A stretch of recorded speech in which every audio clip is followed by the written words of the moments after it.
ವಯಸ್ಸಾದವ್ರನ್ನ first ಬಂದಿದ್ದೀನಿ ಮೂವತ್ತೊಂದು ಅವನು ಯಾವನ ತೋರಿಸ್ತಾನೆ ಅವನು ಯಾವನ ಯಾಕೆ ತೋರಿಸ್ತಾನೆ ಹೋಗ ಬೇಗ ಹೇಳು ಅವರೇ ಕಳಿಸಿದ್ದೀವಿ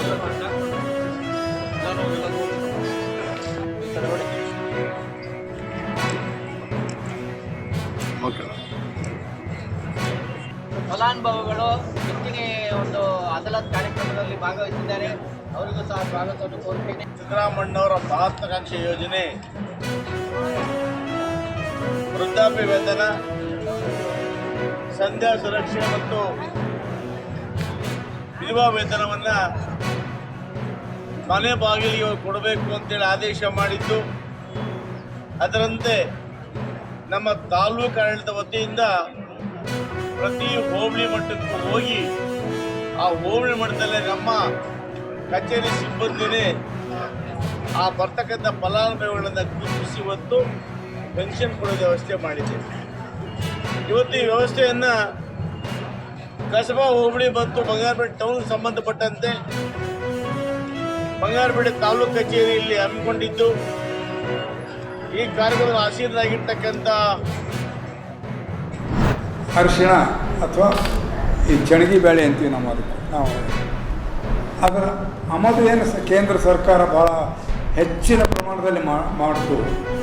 ಅದರಿಂದ ರೈತರ ಮೇಲೆ ಒಂದು ದುಷ್ಪರಿಣಾಮ ಆಯಿತು.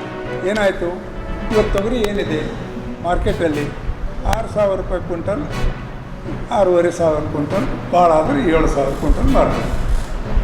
ಆದರೆ 2 ವರ್ಷದ ಹಿಂದೆ ತಮಗೆ ಗೊತ್ತಿದೆ 12-13 ಸಾವಿರ ಮಾರ್ತಿದ್ವಿ ನಾವು ತೊಗರಿ.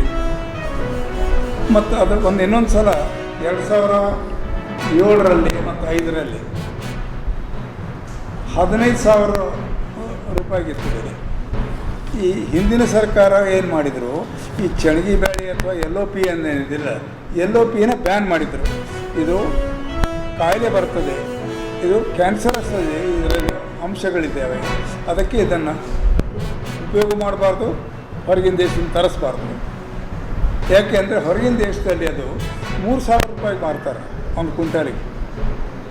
ಕೆಲವು ದೇಶಗಳಲ್ಲಿ ಬೆಳೀತಾರೆ, ಅದನ್ನು ನಮ್ಮ ದೇಶದಲ್ಲೂ ಬೆಳೀತಾರೆ, ಈಗಲೂ ಬೆಳೀತಾರೆ, ಆದರೆ ಭಾಳ ಕಡಿಮೆ ಪ್ರಮಾಣದಲ್ಲಿ ಬೆಳೀತಾರೆ ಇಲ್ಲಿ. ಆದರೆ ಹೊರಗಿನ ದೇಶದಲ್ಲಿ ಬೆಳೆದರೂ ಈಗ ಕೇಂದ್ರ ಸರ್ಕಾರ ಏನಿದೆಯಲ್ಲ, ಅವರು ಬಹಳ ಪ್ರಮಾಣದಲ್ಲಿ ಅದನ್ನು ಆಮದು ಮಾಡಿಕೊಂಡ್ರು. ಆ ಆಮದು ಮಾಡ್ಕೊಂಡು ಕೂಡಲೇ ಎಲ್ಲ ಬಡವರು, ವಿಶೇಷವಾಗಿ ಕೆಲ ಜನರು ಅದನ್ನೇ ಉಪಯೋಗ ಮಾಡೋಕ್ಕೆ ಪ್ರಾರಂಭ ಮಾಡಿದರು. ಬೇರೆ ಯಾವುದು ಬೇಳೆಕಾಳು ತಗೊಳ್ಳಿಲ್ಲ.